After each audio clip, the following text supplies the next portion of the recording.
Tonight, I'm wearing my I Might thong, a present from my niece in New York. She challenged me to put it on. Well, I'm not too old for a challenge.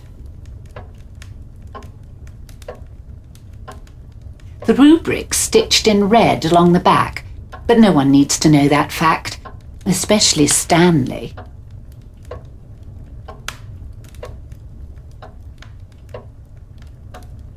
Stanley mans the transmitter on the tour, and very gallantly, I'm sure. So after years of waving patiently at me, I've decided to have him round for tea.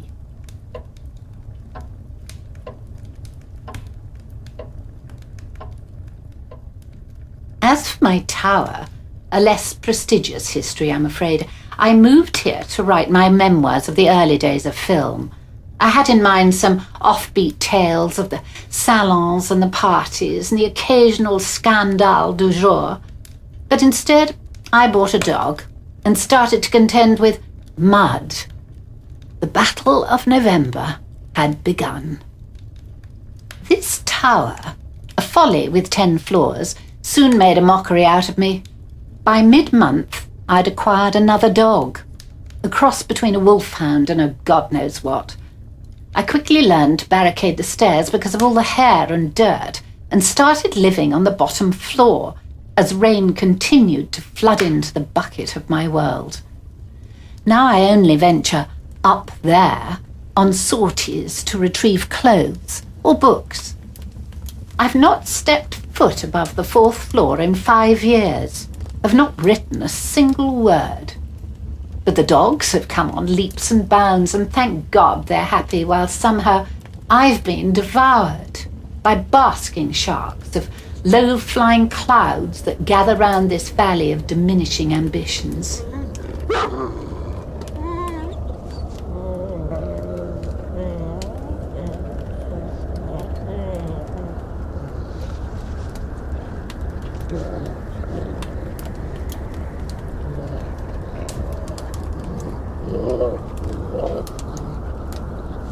The past no longer holds mystique for me.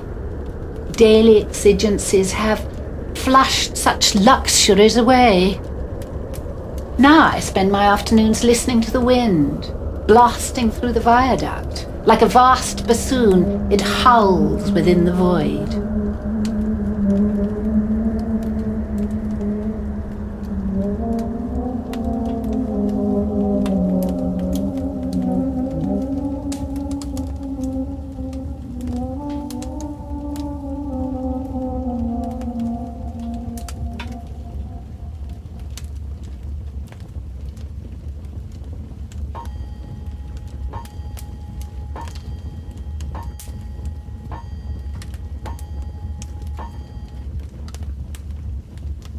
I've still not recovered from my first long winter here. It stretched my incredulity.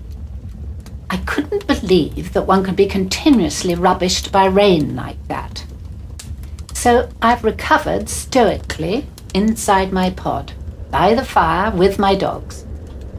Yet in truth, isn't it time to shuffle my shorts and move on?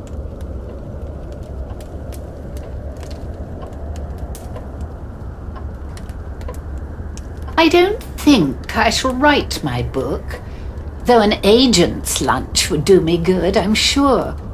It's just, whenever I think of it, it puts me in a mood, you know? It isn't me anymore. Anyway, the fire is lit, the pie is set, Stanley's heavy boots are clunking up the steps. I don't know that it wouldn't be a good idea to break out and invade the upper tiers tonight, and in the spirit of romance, of course, I might.